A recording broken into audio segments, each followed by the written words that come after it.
What do you want to be when you grow up, Olivia? An astronaut. I want to be a fashion designer. A basketball player. I want to be an actor. A doctor. A teacher. A chef. An artist. What do you want to be when you grow up? A mermaid.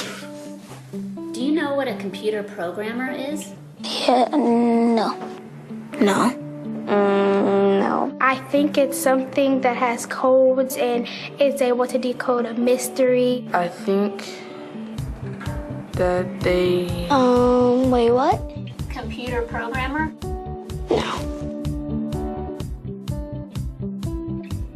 Nowadays, just about everything requires some form of programming. So, what is it? Programming is basically explaining to a computer what you want it to do for you. When you're programming, you're teaching possibly the stupidest thing in the entire universe, a computer, how to do something. Programming is one of the only things in the world that you can do where you can sit down and just make something completely new from scratch, whatever you want. It's really not unlike kind of playing an instrument or something, or playing a sport. It starts out being very intimidating, but you kind of get the hang of it over time. Coding is something that can be learned, and I know it can be intimidating. A lot of things are intimidating, but what isn't? A lot of the coding that people do is actually fairly simple. It's more about the process of breaking down problems than, sort of coming up with complicated algorithms as people traditionally think about it. Well, if it's fairly simple, why aren't there more of us doing it? Over the next 10 years, there will be 1.4 million jobs in computer science, and only about 400,000 grads qualified for those jobs. That's a shortage of 1 million people. So, how do you start?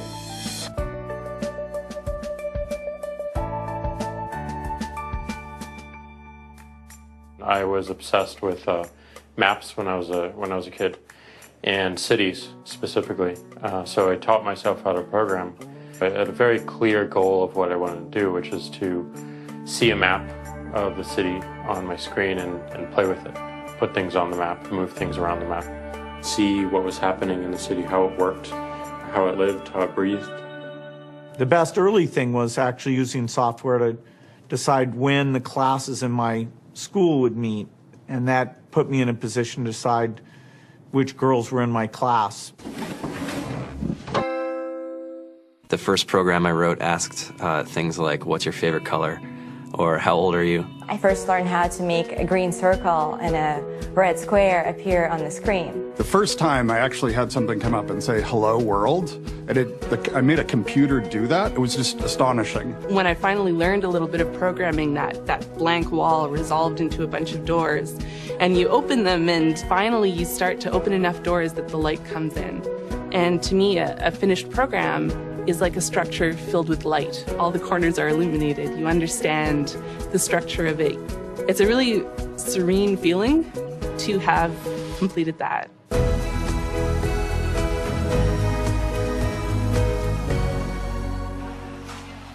It took me some time to realize that creating things with your hands or creating code, creating programs, is just a different way to express creativity. I think right now there's a big emergence of the culture of making. People who make their own scarves and hats, people who write their own apps. Now it's just limited by your imagination and sort of what kinds of ideas what kind of understanding can you build into the computer so that it can do these things that were previously impossible.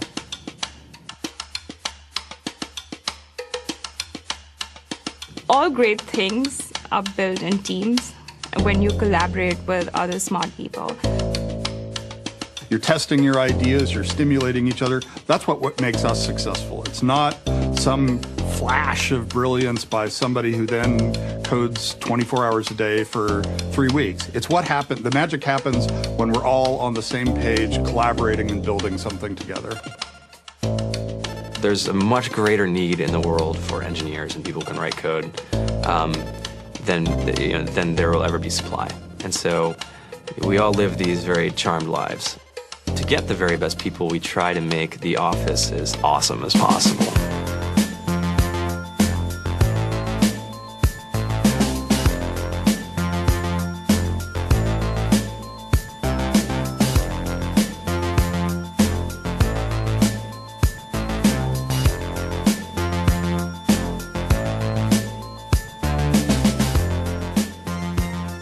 You have a fantastic chef, Free food, breakfast, lunch, and dinner.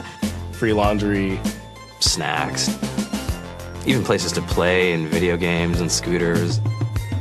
There's all these kind of interesting things around the office and places where people can play or relax or go to think or play music or be creative.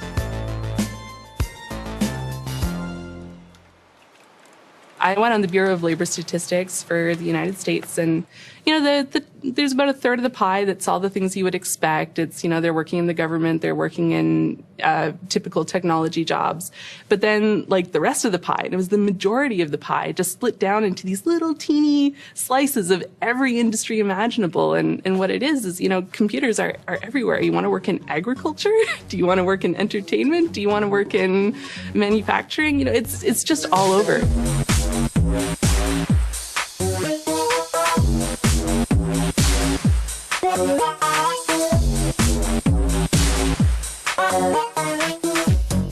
Here we are, 2013.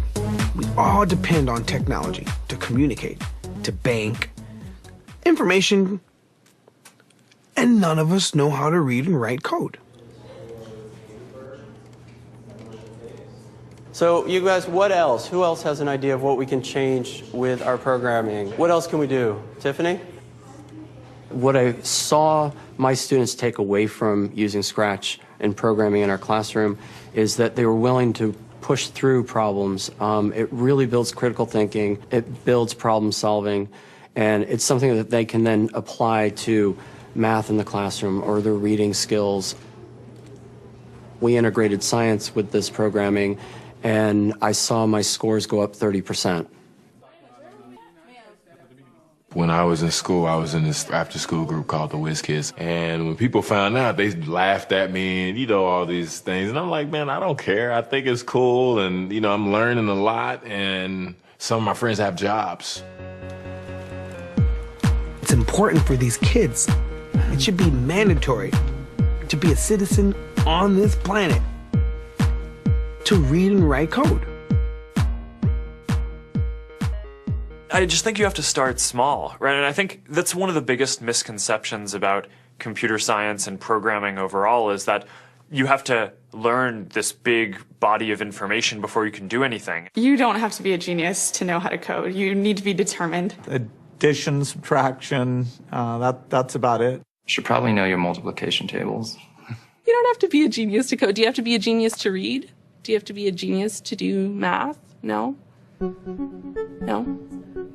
I think if someone had told me that software is really about humanity, that it's really about helping people by using computer technology, it would have changed my outlook a lot earlier. Whether you're trying to make a lot of money or whether you just want to change the world, computer programming is an incredibly empowering skill to learn. To be able to actually come up with an idea and then see it in your hands and then be able to press a button and have it be in millions of people's hands. I think we're the first generation in the world that's really ever had that kind of experience. The programmers of tomorrow are the wizards of the future. You're going to look like you have magic powers compared to everybody else. I think it's amazing. I think it's the closest thing we have to a superpower. Great coders are today's rock stars. That's it.